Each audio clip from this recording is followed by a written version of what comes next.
Hello and welcome to Directions. Directions is a TV show about the directions in life. Which way are you headed? North, south, east, west, up, down, across? You know, directions have so many important part of our lives. And think about signs. There's signs on the roads, aren't there? But you only need signs on roads you haven't traveled on before. You really already know the speed limit on the roads you travel on and where to turn right and where to yield, where to stop, and so on. And sometimes that's not as easy in life. In life, things happen to us rather quickly or over a long period of time, and we make decisions that are going to affect our directions in the future. You know, one time I fly and travel a lot and speak at churches and schools and businesses, and I was upgraded to first class from Minneapolis to Fort Lauderdale.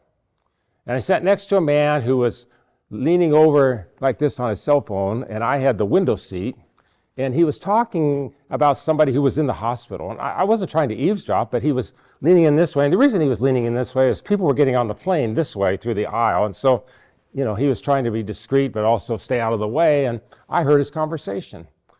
And as I listened to it, I could tell he needed some prayer or his friend needed some prayer. And so he got off the phone. I struck up a conversation with him and I said, you know, I could pray for your friend. And he thought that was a great idea. And so we had a little short prayer time and found out on the way down to Fort Lauderdale, we just talked all the way. And he was the chairman of the board of directors for Ed Silvoso's ministry. Now, Ed Silvoso was one of the pioneers in revival in Argentina. And now he lived in California and had a ministry dealing with transformation of cities. Anyway, long story short, this man, his name is Ray, and I'm Jay. It's Ray and Jay flying to Fort Lauderdale. We became friends, and we went out to eat in Fort Lauderdale on a free evening that I had, and we're friends to this day. I think that was probably 2007, and that was a direction change for me because Ray offered to send me to Honolulu, Hawaii, and it was one of those prayers, one of those times where he made this offer, and I said, thank you, Lord. Thank you, Jesus. Free trip to Hawaii. But I learned about cities, and I learned about people changing cities around the world. And there were many speakers there from Asia and from Africa and from Australia and the United States and Canada, just sharing how God was using them to change cities, bring a direction change. And what does that look like? What does a revived city look like? What does a transformed city look like? Well, one of the things it looks like is crime comes down and jobs go up and just the atmosphere in the community changes. And so I attended this conference for a whole week and I learned so much about cities. And I should have known this in the Bible, the New Testament. Many of the books are written to the cities at Rome, at Ephesus, at Corinth, at Philippi. And God's interested in cities. Obviously, he's interested in nations too. But I learned about cities. And I learned about praying with leaders of the city, the police chief, the assistant police chief, the mayor, the city council. I learned about supporting the police officers in the city and doing random acts of kindness and just getting people together who are unified to make a difference, to change the direction of a city. And I learned about how many cities the crime was going up and up and up, and through this transformation process, crime began to come down and come down and come down. And as a result, there was more peace in the city. And so the next year, I went back again to that conference. I took my son, Jason, with me, and he learned too. And we learned about changing cities, making directional changes, strategic planning to truly make a difference. And it was an enjoyable experience. And I began to eat, drink, and sleep cities. And there's many city groups here in Omaha that I was already a part of, and pastoral prayer groups and leadership training and Omaha leaders and all sorts of things that go on here in the city. But I was like, I did not see ministry and business leaders and political leaders merging together under one banner. So I need to back up before I get to that. So 2 or 3 or 4 years after that, I was invited to something called the United States Prayer Council to be the Nebraska representative. And I inquired about this, how I was selected and how I was chosen, and it was through some mutual friends. And then I asked, well, what do I do? And they said, well, the primary thing is that you meet and pray and encourage political leaders. And at the time I said, well, I only know 2. And they said, well, start with those 2.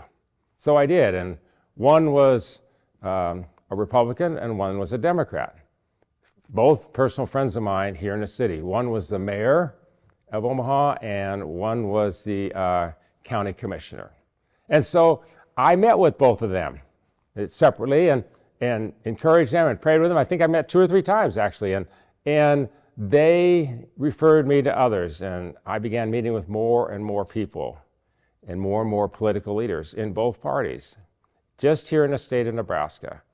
I met with mayors in the suburbs, police chiefs, fire chief. The police chief in Bellevue became a really good friend of mine, and the mayor of Bellevue, the mayor of La Vista, the mayor of Papillion, and others became friends of mine. And then I began to meet with county commissioners and railroad commissioners and election officials, and then state legislators, and then the lieutenant governor of Nebraska, and then the governor of Nebraska. Actually, I've met with 4 different governors in Nebraska now. And it just began to take off. And then it broadened out to other states, U.S. senators and congressmen here in Nebraska, but then in other places, and lieutenant governors and governors in others, or not nations, but other states. And I was surprised, and I'm still doing it now. This 2024, I started this in 2011. I've been doing it now 13 years, if my math is correct. And God's opened amazing doors for me. I have met with the Vice President of the United States. I have met with some of the President's cabinet members and distinguished senators and congressmen and and judges, federal judges, and state Supreme Court justices and other cities and states, and the list goes on and on. I'm not trying to pat myself on the back. I'm just kind of filling you in on a very small beginning. Somebody asked me to meet and pray and encourage political leaders in my state in 2011. And now 13 years later, it's broadened out to many, many states. And I've been to Washington, D.C. 16 times now and have a lot of friends there and met with a lot of leaders there. What am I saying? Somebody asked me to do something, to volunteer, and it brought a direction change to my life. And it's a good change. I'm a bipartisan intercessor. I have people ask me and say, well, I hope when you meet with so-and-so that you tell them, give them, tell them how they should be voting, everything else. That's not my job. And I've had people just get on my case and say, well, you need to tell them this, you need to tell them that. I said, well, you are free to ask for an appointment, and you're free to ask to see if you can get in and meet with them, and you can share anything you want on your heart. But my job, I believe, is to encourage and to pray. And that's what I do. I don't talk about issues. Even the political leaders that I've known now for a long time, and there's several that are really close friends of mine. 3 of them were in our wedding a year and a half ago. They're just friends, but I would not bring up how they voted or why they introduced a certain bill or whatever. My job is to encourage and pray. And I want to build a relationship that lasts. If I start being critical or judgmental, it's very possible the relationship will end, and then they won't refer me to somebody else. So since there's no pay in this, it's not like I'm getting paid to do this. I'm a volunteer. But it's opened up so many doors for me to minister and to share and help bring directional changes, because as they trust me, I've gotten words of knowledge. They've asked me to pray for them when they're sick and they've gotten well. They've been asked me to pray for them regarding personal attacks and things going on in their families, and I did, and God answered those prayers. And so what did I end up having? Influence. The word influence comes from the word influenza. And we know influenza is a flu, and we've all had that, but influenza means in the flu. Influence means in the flow. So we got influenza in the flu, influence in the flow. I want to be in the flow. I want to be in the flow of what God's doing in my life. And if that's a direction change for me, I'm going this way, now I'm going this way, now I'm going this way, I'm going this way. And maybe I can help somebody else do the same. Help them get on track. So why did I bring that up? Because first I met with this guy on the airplane, we became friends, went to Hawaii, learned about transforming cities. Then I learned about transforming political lives. And so later on, I started this organization here in Omaha called Transformation Omaha. And I decided to merge political leaders, business leaders, ministry leaders, white, black, Hispanic, Republicans and Democrats, men and women, and I included Catholics with Protestants. And we began to make a difference and see lives change. And the city of Omaha gave us their award for Volunteer Group of the Year, and that's nice, but we wanted to make a difference. We want to make a change. We want to see transformation come, and if transformation comes, lots of things happen. What does a transformed city look like? Think about that right now as you're watching for your city. If you're watching locally here in Omaha, maybe you're thinking about the suburb. If you're watching on my YouTube channel, maybe you're thinking about where you live. What does a transformed city look like? And can the direction change? I believe it can. And I've seen it change in many ways. I've seen the lives of people change. I've seen pastors and ministry leaders be blessed when they hit hard financial times. They couldn't make a car payment, or couldn't make their house payment, or I remember one time a church was struggling and their whole worship team just left on Easter Sunday and had nobody there for Easter. Can you imagine? And another church in town said, well, we have a secondary group. In fact, we'll send you our primary group. We'll keep our secondary group for our church. And they sent the primary group over to that church for Easter Sunday. That's helping out. That's serving.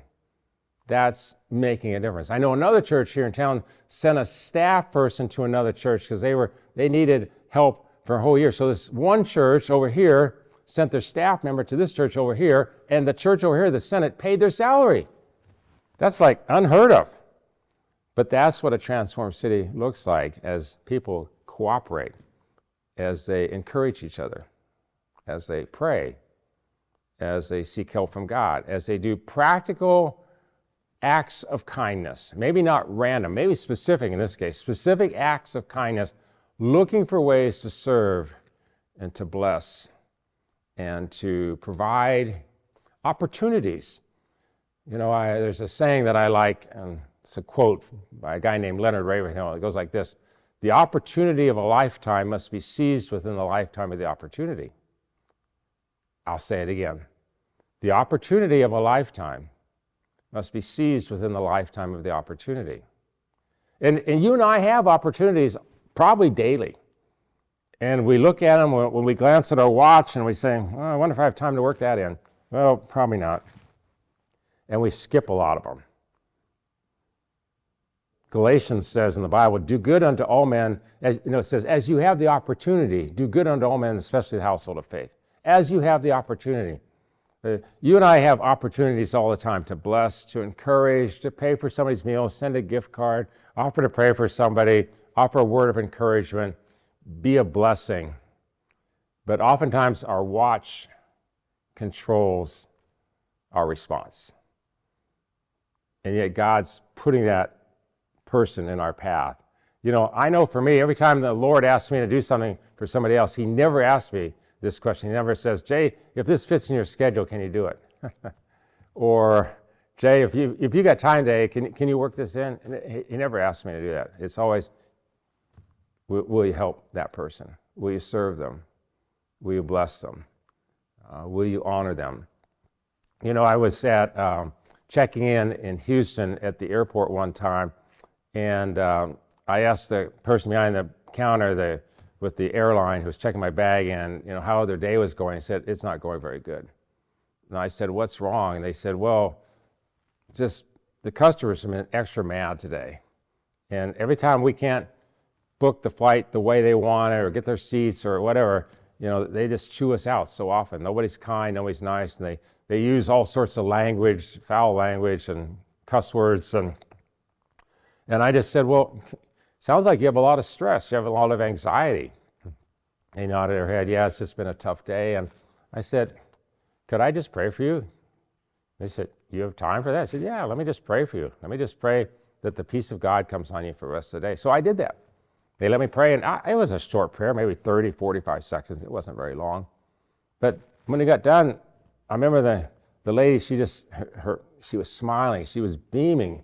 I said, how do you feel? She says, I feel great. I feel awesome. It felt like everything just lifted off of me.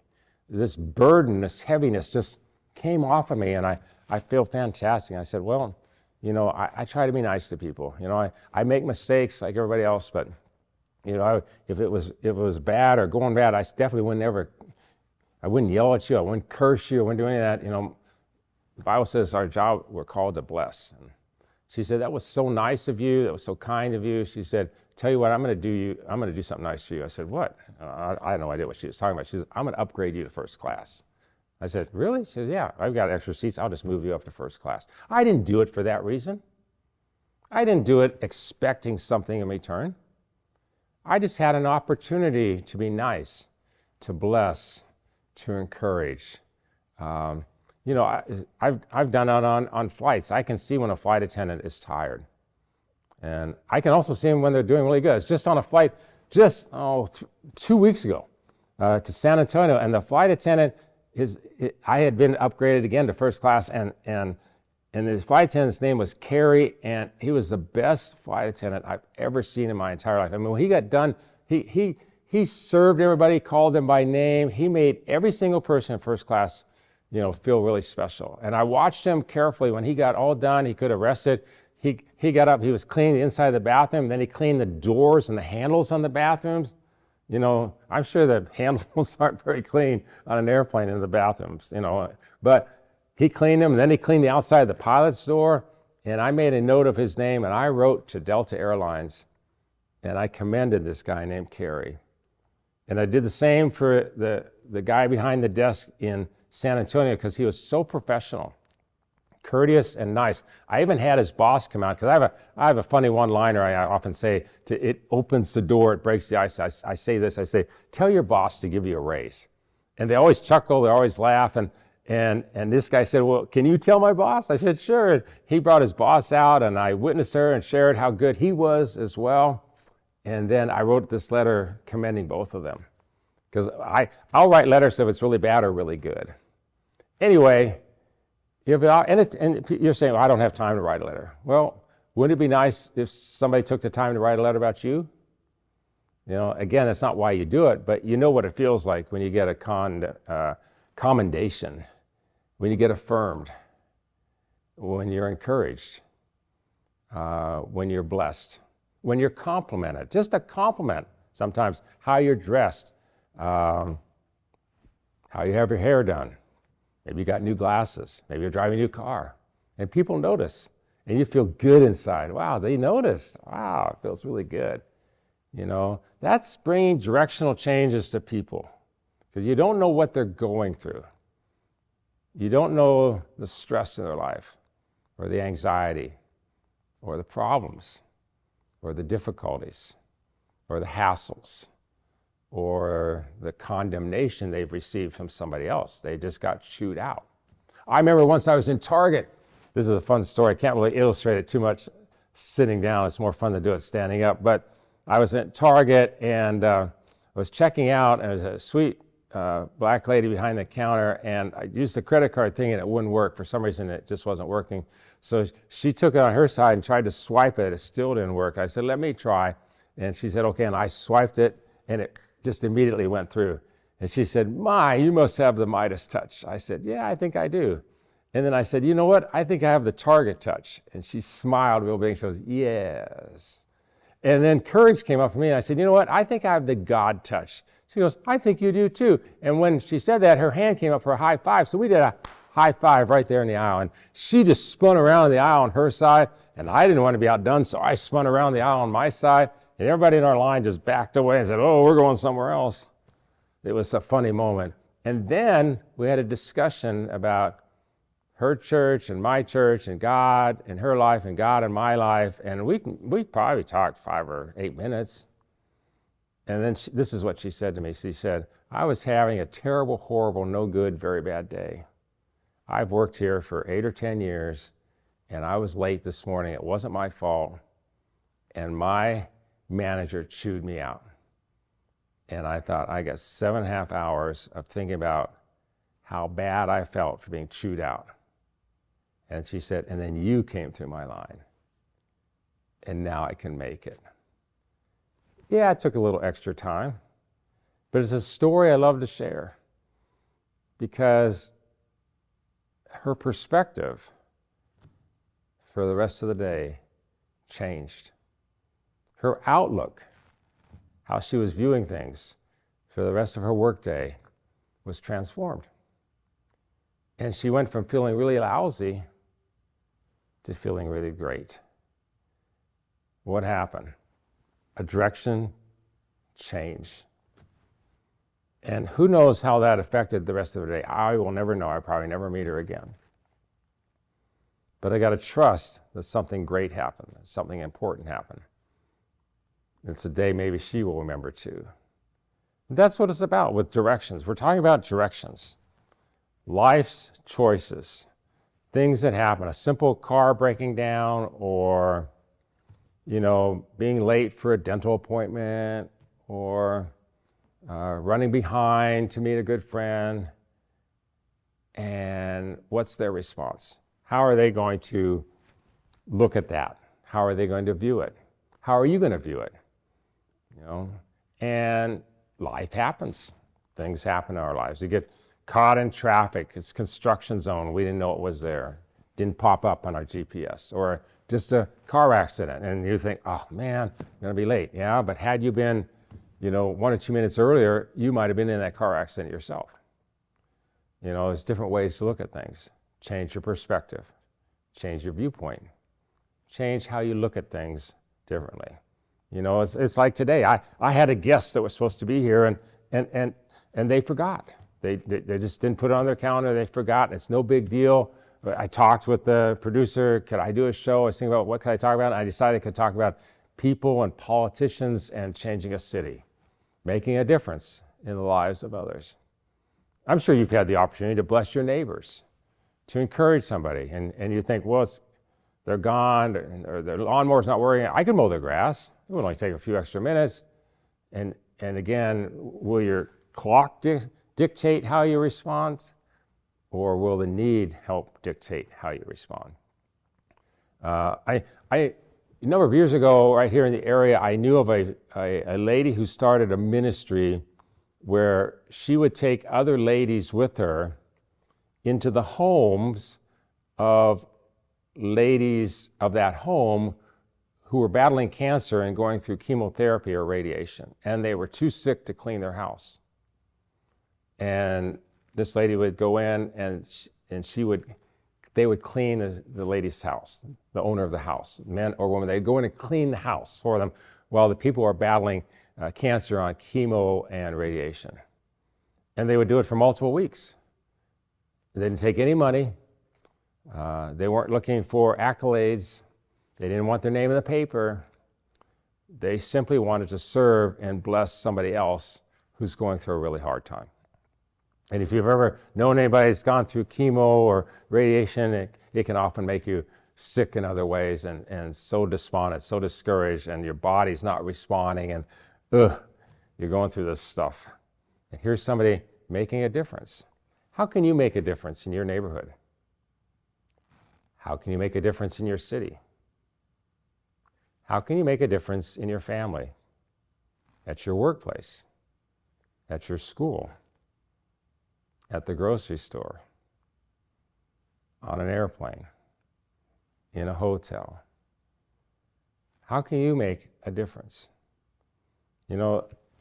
Sometimes I'm at locations and there'll be a piece of trash right in the way where people are walking, and I'll just bend down, pick it up, and throw it away and wash my hands. It's no big deal. You can think, well, it's the janitor's responsibility. It's the manager of the company's responsibility. It's somebody else's job. Yeah, you can think that. That's legitimate. But, here's another one. I often do this. When I go to a grocery store or a box store and I see a shopping cart or two left in a stall where somebody's going to park, I'll grab that shopping cart and I'll put it away. And when I come out, I often look for a second one. I'll put mine away and another one. I find another one, put it away. And it's like, these are simple, random acts of kindness that I will never know how to affect somebody else. But I know it will affect somebody else. It'll make a difference in somebody's life. So my challenge to you today as the show is winding down, or winding up, whatever we say, I don't know how we say it, coming to a conclusion. Look for ways to make a difference in people's lives. I know you can do it. I know thoughts are going through your mind right now. You could make a pie for somebody, or give them a gift card for a restaurant, or clean their windows, sweep their front walk. There's just all sorts of ways you can contribute in the lives of others. And you're probably thinking, well, if somebody do it to me, I'll do it to somebody else. No, you start. You take the initiative. You make the difference. I heard years ago, how do you eat an elephant? One bite at a time. How do you change a city? One person at a time. So my challenge to you this week is to look for ways to help other people make course direction changes that benefits their life and lifts them up rather than putting them down. So that inside their heart and inside their spirit, their mind, their response or their smile is, thank you. You made a difference in my life. Thanks for tuning in today for Directions. I hope this show ministered to you and blessed you, and that you were encouraged by it. Now go out and make a difference in somebody else's life. We'll see you next time. Bye-bye.